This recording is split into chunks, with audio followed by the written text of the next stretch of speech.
역대상 4장 9절과 10절의 말씀입니다.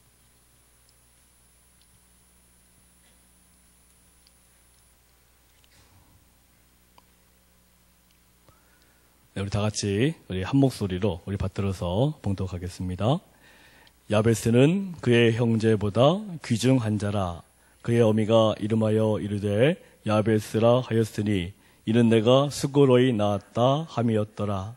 야베스가 이스라엘 하나님께 아뢰어 이르되 주께서 내게 복을 주시려거든 나의 지역을 넓히시고 주의 손으로 나를 도우사 나로 환난을 벗어나 내게 근심이 없게 하옵소서 하였더니 하나님이 그가 구하는 것을 허락하셨더라. 아멘. 오늘 본문의 내용은 야베스의 기도문이죠.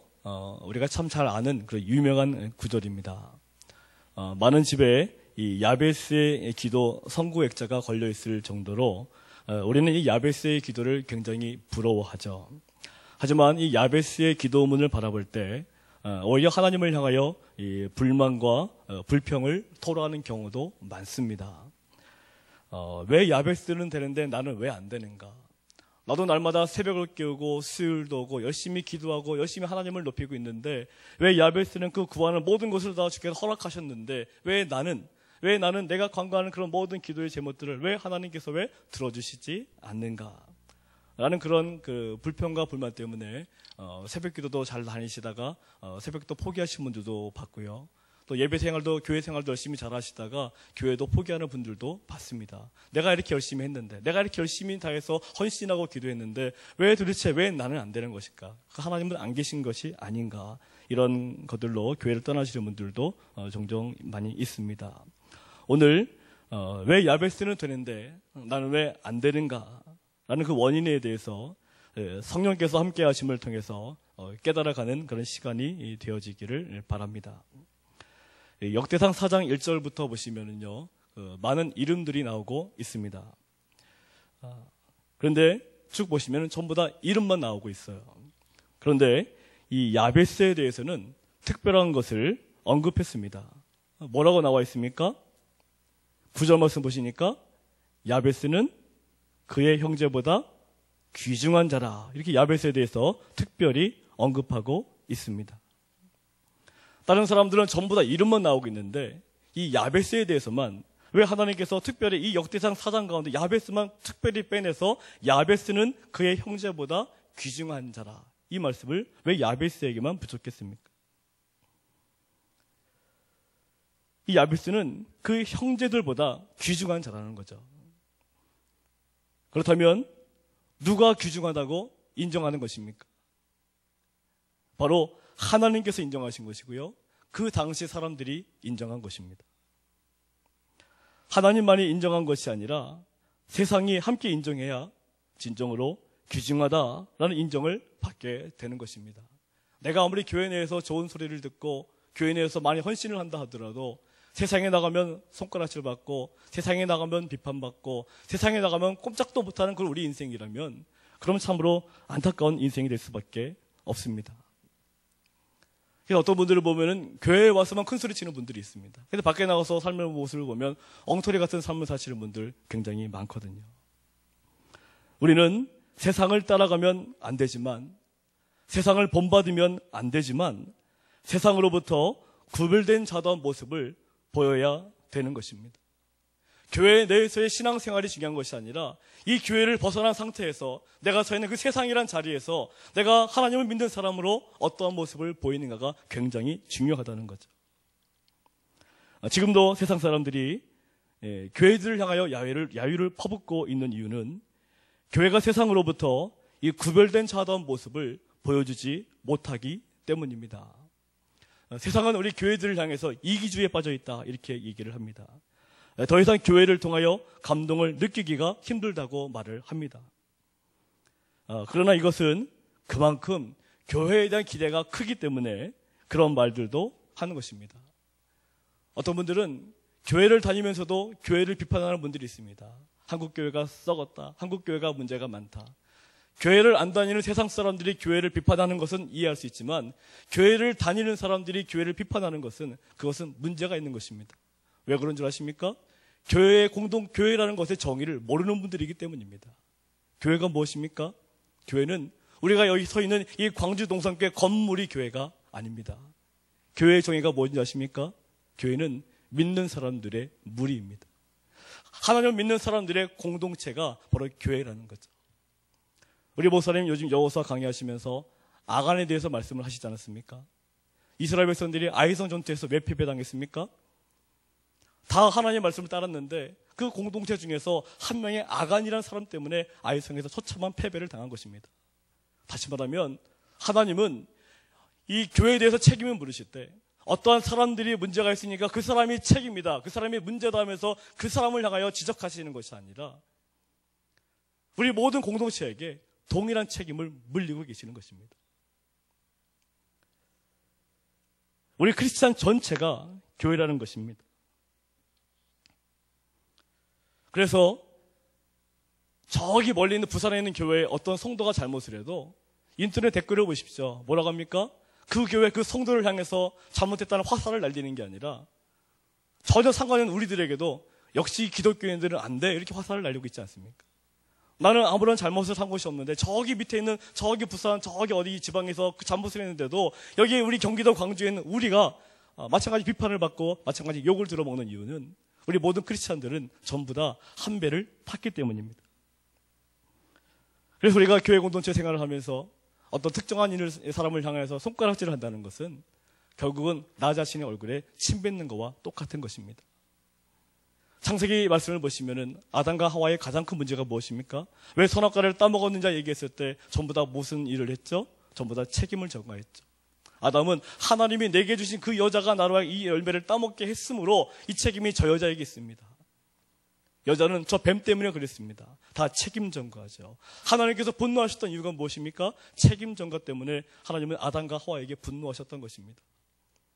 교회 공동체가 바로 서 나가야 되는데 중요한 것은 어떤 사람의 문제가 되었기 때문에 특정한 무엇이 문제가 되었기 때문에 한국교회가 썩었다는 말을 내 입에서 나가는 것이 아니라 중요한 것은 나로 인해서 교회가 이렇게 욕을 먹고 있구나 느끼는 그런 사람들이 많이 있을 때 그 교회 공동체는 건강한 교회가 되는 것이고 하나님께서 기뻐하시는 교회가 되는 것입니다. 그래서 로마서 말씀에도 보면 하나님이 여러 가지 죄들을 지목하시면서 사형에 해당하는 죄 가운데서도 뭘 말씀하십니까? 수근수근거리는 자, 비방하는 자, 서로 비판하는 자, 어디 안에서? 같은 형제 안에서. 그것은 세상에서 얘기하는 것이 아닙니다. 로마서 말씀과 예수님께서 말씀하신 상상술이 나타나고 있는 마태복음 7장에 나타난 비판하지 말라. 이것은 어디에서 얘기하는 것입니까? 믿는 사람들의 공동체 안에서 얘기입니다. 세상에서 비판하는 것, 세상에서 국회의원들 뭐 하는 것, 하나님은 그거 가지고 말씀하시는 게 아닙니다. 믿는 우리 안에서 서로 손가락질하고 서로 비판하고 서로 정죄하는 그런 모습들, 바로 그런 모습들이 하나님 앞에 볼 때에 악한 죄다라고 이야기를 하고 있는 것입니다. 왜냐하면 우리는 모두 다 같은 동일한 책임을 지고 있기 때문입니다. 내가 아무리 잘났다 하더라도 우리 공동체 가운데 누가 특별히 문제가 있다면 그 문제도 역시도 내가 짊어져야 하는 것입니다. 그렇다면 그런 것을 알고 있는 우리들은 어떻게 되겠습니까? 누가 문제가 있다 그러면 그를 위해서 기도해야 되겠죠. 오늘 아침 새벽에도 말씀을 드렸지만 사울이 문제가 있을 때 누가 눈물 흘리면서 기도했습니까? 사무엘 선지자가 사울을 위해서 눈물 흘리며 기도했습니다. 교회 공동체는 나는 문제가 없다 하더라도 어떤 특정한 문제가 있는 사람들이 내 눈에 보인다면 그들을 위해서 눈물로 기도할 수 있을 때 그 교회 공동체는 하나님께서 기뻐하시는 교회 공동체의 모습으로 우뚝 서갈 수 있는 것입니다. 그것이 교회의 기초입니다. 집을 지을 때 기초공사가 제일 중요하지 않습니까? 교회의 기초는 우리 모두가 한 배에 탔다는 의식을 가지고 서로가 붙잡아주고 서로가 인도해주면서 나가는 것이 교회 공동체의 기초 작업입니다. 성공하는 사람들의 7가지 습관의 저자 이 스티븐 코비스 박사는요 이런 얘기를 했습니다. 성공을 하려면 긴급하지는 않지만 중요한 일부터 먼저 하라라고 충고했습니다. 그렇다면 우리 교회 공동체가 이 성공이라는 단어를 말하기는 뭐하지만 그래도 우리 교회가 하나님께 인정을 받고 세상에게도 인정을 받으려면 긴급하지 않더라도 중요한 일을 먼저 하는 공동체가 되어야 되는 것입니다. 따라해 보실까요? 긴급하지는 않더라도 중요한 일을 먼저 하는 공동체. 긴급하지 않더라도 중요한 일을 먼저 하는 공동체가 하나님께서 기뻐하는 그런 공동체가 된다는 거죠. 그 긴급하지는 않지만 중요한 일이 우리들에게 무엇이겠습니까?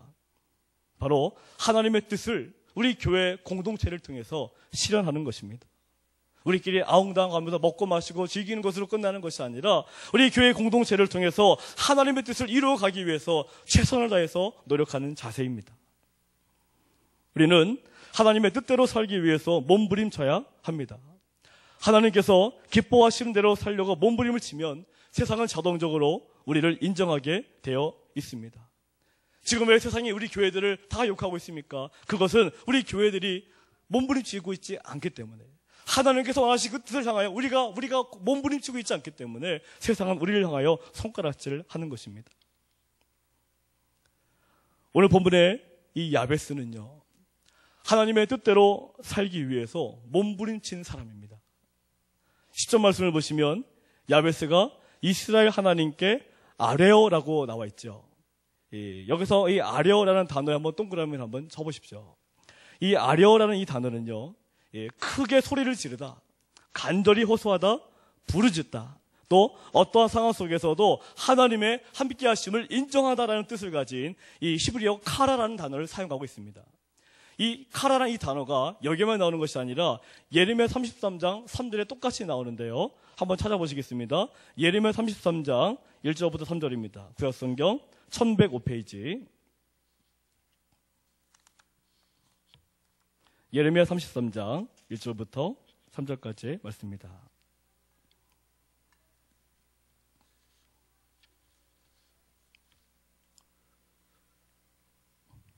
1105페이지 예레미야 33장 1절에서 3절 같이 읽어보겠습니다.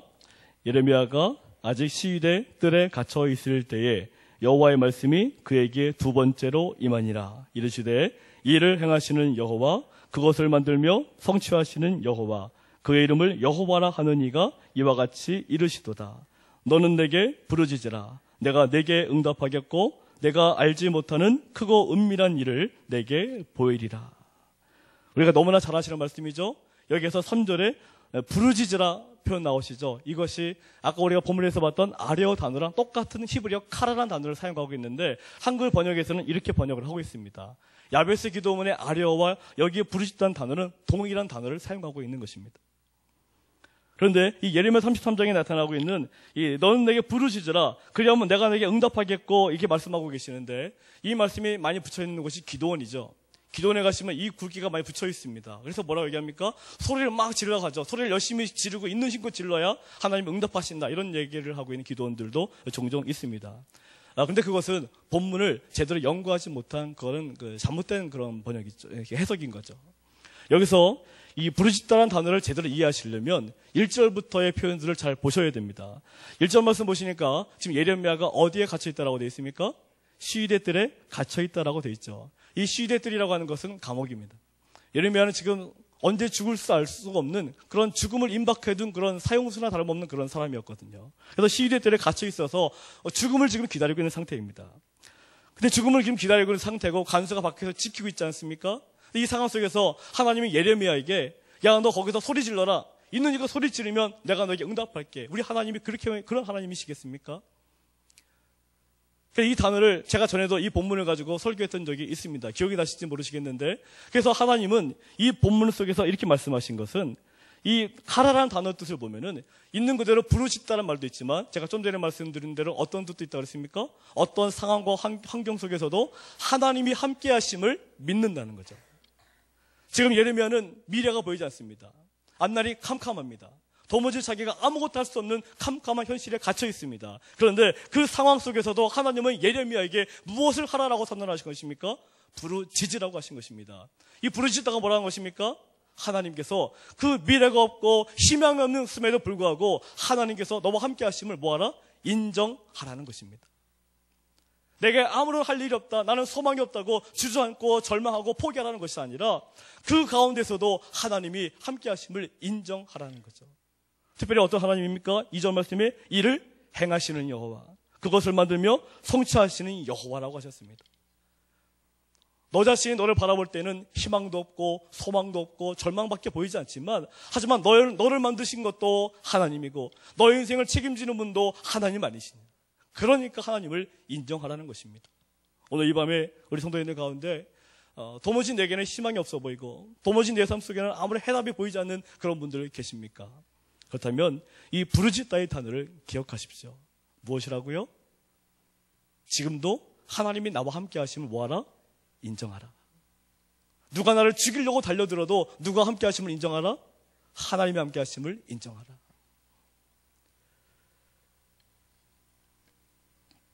그렇게 하니까 하나님이 어떻게 하신다는 거예요? 인정하면 3절 말씀에 내가 내게 응답하겠고 내가 알지 못하는 크고 은밀한 일을 보여주시겠다는 것입니다.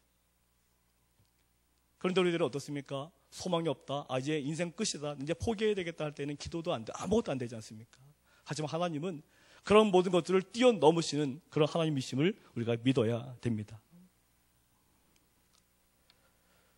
다시 오늘 본문에 오시면 이 아리어, 10절에 나와 있는 이 아리어라는 단어가 바로 그런 똑같은 단어라는 거죠. 그러니까 단순하게 소리를 내서 기도하는 그런 장면만을 상상하시면은 안 되는 것이고, 어떤 장면이라는 거예요? 야베스가 어떤 상황이라 하더라도 그 속에서 무엇을 알아? 하나님이 너와 함께 하시고 하나님이 이런 상황 속에서 너를 끄집어내시고 건져내시고 인도하심을 뭐하라? 인정하라는 것입니다. 그래서 야베스는 이 고백을 통해서 무엇을 고백하는 거예요? 하나님이 나의 인생을 인도하심을 믿습니다. 하나님이 비록 나의 이 위치는 굉장히 처절하고 굉장히 억울하고 분통 터지는 그런 삶의 위치지만 하나님 나를 반드시 이 속에서 끌어내어 주시고 건져내어 주시고 가장 좋은 길을 인도하실 줄로 인정합니다. 이것이 바로 오늘 본문의 아레어란 그 단어의 진정한 의미가 되는 것입니다. 오늘 본문 이 9절 말씀을 보시면은요, 그 야베스는 이 재난과 고통 속에서 태어났음을 보여주고 그의 인생 자체가 고통과 아픔이 따르는 쉽지 않은 인생이었음을 잘 보여주고 있는데요. 이 9절 말씀에 어떤 표현이 있냐면 내가 수고로이 나왔다라는 표현이 보이시죠? 여기에서 이 수고로이라는 단어에다 한번 동그라미를 한번 쳐보십시오. 내가 수고로이 나왔다 해서 수고로이라는 단어가 있습니다. 이 수고로이라는 이 단어는요, 그 어미가 그 어떤 어미들보다도 큰 해산의 고통 속에서 나왔다는 것을 의미합니다. 그러니까 아기를 분명히 낳기는 낳았는데 굉장한 고통과 굉장한 아픔과 상처 속에서 이 아이를 낳았다는 거예요. 이 수고로인 단어는 굉장히 처참한 상태 그런 것을 표현하는 단어입니다. 그러니까 단순하게 수고했다 이 개념이 아니라 굉장히 처절한 상태인 거죠. 종종 우리 아기 엄마들 가운데서 그런 분들 계시지 않습니까? 그 처절한 상태에서 아기를 어쩔 수 없이 낳는 그런 분들도 종종 계시지 않습니까? 보통 아이를 낳을 때 여자분들이 겪는 이 해산의 고통은 크지만 이 야베스의 어머니가 겪은 그 고통이라는 것은요, 남들하고도 비교할 수 없을 정도의 굉장한 고통이었다는 것을 이 수고로이라는 단어를 통해서 알 수가 있습니다. 당시 이런 남들이 경험하지 못하는 고통스러운 해산은요, 일반적으로 커다란 불행과 재난의 상황에서 일어나는 것입니다.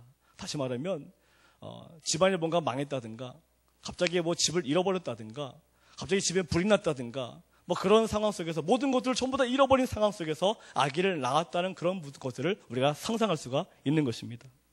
우리가 아기를 낳을 때 엄마들은 대부분 어떤 상상을 합니까? 아기를 낳았으니까 예쁜 옷도 입혀주고 맛있는 것도 사주고 싶고 장난감도 사주고 싶고 그러지 않습니까? 근데 이 야베스 엄마는 어떤 상태라는 거예요? 아무것도 해줄 수 없는 그 상태에서 아기를 낳았다는 것입니다. 옷도 제대로 해줄 수 없고 먹을 것도 제대로 챙겨줄 수 없고 하다못해 젖이라도 물려줄 수 없는 그런 아주 처절한 그런 상황에서 아기를 낳았다는 거죠. 그런 의미에서 본다면 이 본문에서의 이 야베스는 그 가정의 재난과 고통과 몰락의 순간에 태어났다는 것을 보여주고 있는 것입니다. 더구나 이 불행한 탄생을 보여주는 이 야베스라는 단어로 아들의 이름을 지어준 것은 태어날 때부터 이 아이의 인생을 확신할 수 없는 최악의 상황을 이 가정이 맞이했다는 것을 의미합니다. 이 야베스란 이름도 좋은 의미가 아니거든요. 불행한 탄생을 아주 부정적인 이름이거든요. 우리는 야베스의 기도문 그러면 굉장히 야베스 좋게 느껴지지 않습니까? 그런데 아닙니다. 야베스란 이름 자체가 굉장히 불행을 나타내는 단어입니다. 세상 사람들은 이런 상황을 너무도 잘 알고 있었다는 거죠. 야베스가 태어날 때 야베스가 어떤 환경 속에서 태어난지를 그 주변의 세상 사람들은 전부 다 알고 있었습니다. 그런데 태어날 때부터 최악의 환경에서 앞날이 어떻게 될지 모르는 그 아이 야베스가 오히려 형제들 중에서 가장 귀중한 자가 되었다는 사실입니다. 바로 여기에서 알 수 있는 사실이 무엇입니까? 야베스는 최악의 상황 속에서도 자신의 인생을 책임지시는 하나님을 어렸을 적부터 확신하고 하나님의 뜻대로 살려고 몸부림쳤음을 알 수 있는 것입니다. 그러니까 야베스는 기도하면서 자신의 상황은 최악이지만 하나님께서 반드시 놀라운 길로 인도하심을 믿고 있는 것입니다. 그래서 더욱더 간절히 하나님의 인도하심을 기대하면서 기도하고 있는 것입니다. 이것이 바로 본문 10절에 나오는 아뢰어라는 단어입니다. 우리가 어린 자녀들을 키우실 때 우리 아이들에게 제일 중요한 것이 무엇인 줄 아십니까? 바로 이 하나님을 인정하는 것입니다. 그래서 우리 부모님들은 우리 아이가 이 하나님을 인정할 수 있도록 눈물 흘리며 기도해야 되는 거죠. 주여, 우리 아이가 세상의 헛된 것들에 눈의 가치를 두지 않도록 인도하시고 정말 오직 하나님만이 나를 인도하시고 오직 하나님만이 나의 이런 모든 삶으로부터 건지신다는 그 믿음을 우리 아이가 갖도록 도와주십시오. 이런 간절한 믿음의 기도가 우리에게 굉장히 중요한 것입니다. 그래서 교회 그래 지금 안 놔도 괜찮지, 나중에 놔도 괜찮지, 이거는 말도 안 되는 교육인 거죠. 우리는 간절하게 기도해야 되는 것입니다. 당연히 우리 아이가 주님 앞에 있어야 되는 것이고 주님을 찾아야 되는 것입니다. 그것이 안 된다면 우리 부모는 목숨 걸고 기도해야 되는 거죠. 그 다음에 나의 지역을 넓히시고 라고 했습니다.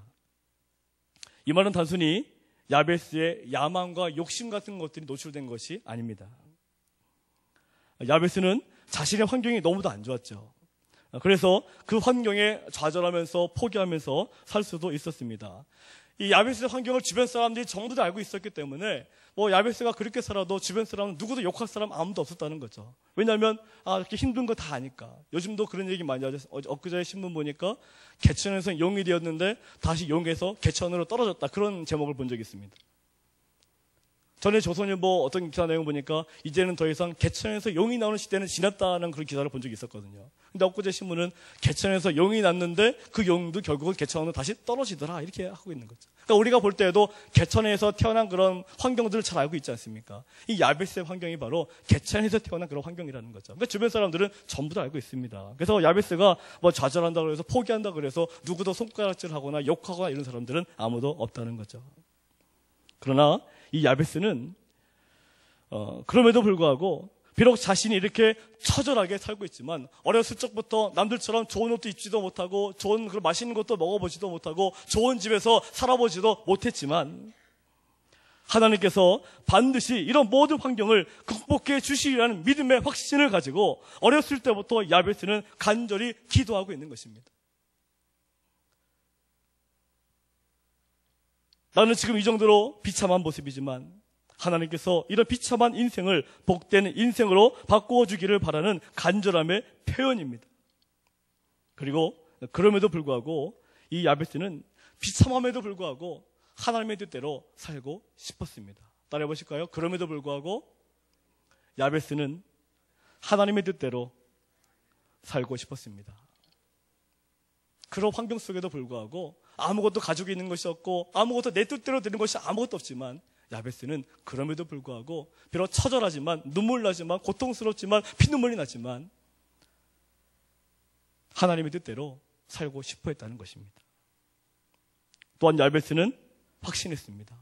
하나님께서 나를 이 모습 이대로 내버려 두실 리가 없다라는 이 확신을 야베스가 어렸을 적부터 가졌던 것입니다. 그래서 더 간절히 부르짖고 또 부르짖으면서 하나님 앞에 서 있는 것입니다. 그래서 세상 사람들 앞에서도 좋은 모습을 보이기 위해서 노력했을 것입니다. 내가 하나님의 사람이니까 세상 사람들 욕먹지 말아야지, 세상 사람들에게 비판받지 말아야지. 아마 야베스는 어렸을 적부터 이런 삶의 자세를 가지고 살아왔을 것입니다. 내 인생이 너무나 처량하고 터널의 끝이 안 보일 정도로 어둡습니다. 그래서 하나님과의 관계도 세상 사람들과의 관계도 전부 다 귀찮습니다. 그런 느낌이 드신다면 오늘 본문의 야베스의 기도를 기억하시기를 바랍니다. 단순히 복을 달라는 기도가 아닌 것입니다. 우리는 이 기도를 읽을 때마다 이게 복을 달라는 기도거나 착각하는 경우가 많은데 이 야베스의 기도는 그게 아니라는 것입니다. 복을 달라는 기도문이 아니라는 것입니다. 이 야베스의 기도에는 이런 모든 상황들을 이기고 싶어하는 야베스의 처절함과 간절함이 담겨져 있습니다. 다음에 주의 손으로 나를 도우사라는 표현이 나오죠. 비록 자신은 비참한 모습으로 살아가고 있지만 하나님의 능력이 이런 나의 삶 가운데에 구체적으로 임하도록 간구하는 것입니다. 자신의 삶 속에 하나님의 임재하심을 간절히 원하는 것입니다. 오직 하나님만이 이런 나를 건져내신다는 그런 확신으로 하나님께서 나의 인생을 책임져 달라고 울부짖고 있는 것입니다. 그 다음에 나로 환난을 벗어나 내게 근심이 없게 하옵소서라고 했습니다. 바로 여기에서 야베스의 현재의 모습이 나오고 있습니다. 야베스의 기도문을 볼 때 그렇다면 지금 야베스의 상태가 뭐냐 우리가 궁금하지 않습니까? 그 야베스의 상태가 뭐냐 하면 지금 환난 가운데 있다는 것입니다. 우리가 시편 23편의 말씀을 보시면 굉장히 시편의 기분이 좋죠. 주는 여호와는 나의 목자시니 내게 부족함이 없으리로다. 그가 나를 푸른 초장에 인도하시며 잔잔한 물가로 인도하시는도다. 얼마나 분위기가 좋습니까? 그런데 그 시편 23편을 고백하고 있는 다윗의 현재의 상황이 어떤 상황입니까? 푸른 풀밭에서 그것을 고백하고 있는 것 같습니까? 잔잔한 물가에서 그것을 다윗이 고백하고 있는 것 같습니까? 아닙니다. 다윗이 시편 23편을 고백하고 있는 배경은 내가 사망의 음침한 골짜기로 다닐 때입니다. 내가 사망의 음침한 골짜기로 다닐지라도 해를 두려워하지 않을 것을 주께서 나와 함께 하십니다. 다윗의 상황은 지금 내가 사망의 음침한 골짜기로 다니고 있을 때 그때도 해를 두려워하지 않는다라고 고백하는 것입니다.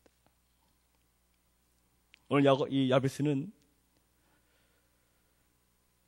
그의 삶 자체가 너무도 비참하고 많은 고통을 받고 있지만 그러한 가운데서도 좌절하거나 체념하지 않고 하나님의 역사하심을 기대하면서 간절히 기도하고 있는 것입니다. 울고 또 울고 간절히 매달리고 있는 이 야베스의 기도의 모습이 느껴지십니까? 단순하게 한두 번 기도한 게 아니라 이 야베스는 어렸을 적부터 울고 또 울고 또 울고 기도했던 것입니다. 야베스가 한두 번 기도했는데 하나님이 그 구하는 것을 허락하셨더라가 아니라는 거죠. 야베스의 기도문에는 굉장한 눈물이 담겨 있는 것입니다.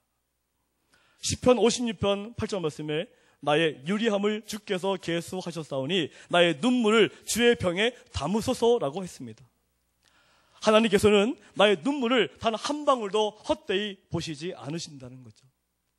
우리가 하나님을 향하여 간절히 부르짖는 그 눈물, 그 한 방울까지도 다 세시고 계십니다.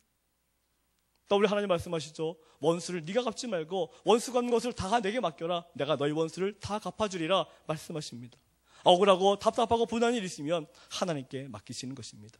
왜? 하나님께서 갚아주신다고 약속하셨으니까. 따라 보실까요? 나의 모든 원수는 하나님께서 갚아주십니다. 그것을 믿고 눈물로 기도하는 것입니다. 주여 나를 건져 주옵소서. 주여 나를 이런 모든 아픔과 고통으로부터 나를 해방시켜 주시옵소서. 시편 126편 5절 말씀에 눈물을 흘리며 씨를 뿌리는 자는 기쁨으로 거두리로다 라고 하셨습니다. 하나님 앞에 눈물로 호소하는 거죠. 주여 내 인생 주님의 것이오니 주여 나를 제발 책임져 달라고 눈물로 호소하며 주님을 찾아가시는 것입니다. 여기서 눈물을 흘리며 씨를 뿌린다는 것은 지금 비가 오지 않아서 씨앗을 뿌려도 결실하기 어려운 최악의 상황을 얘기합니다. 그렇지만 그래도 눈물을 흘리며 간절한 마음으로 씨를 뿌리라는 것입니다. 무슨 말씀인지 아시겠습니까? 여기 시편 126편에 눈물을 흘리며 씨를 뿌린다는 말은 현재 지금 상황이 지금 씨를 뿌릴 상황이 아니라는 거죠. 비도 오지 않고 있다는 것입니다. 근데 눈물 흘리며 간절한 마음으로 누구를 의지하면서 비도 오지 않고 가뭄이고 지금 씨를 뿌릴 수 없는 그런 아주 처절한 상황이지만 하지만 하나님을 의지하면서 눈물을 뿌리며 씨를 뿌리라는 것입니다. 이 말은 당시 식민지 포로로 잡혀가 있던 이스라엘이 지금 당장은 미래가 보이지 않지만 희망이 보이지 않지만 그 고난의 현실 가운데서도 눈물을 흘리며 하나님을 간절히 찾고 또 찾으면 반드시 때가 되면 기쁨의 열매를 맺게 된다는 것을 말합니다. 오늘 본문의 야베스의 기도가 바로 그런 기도였다는 것입니다.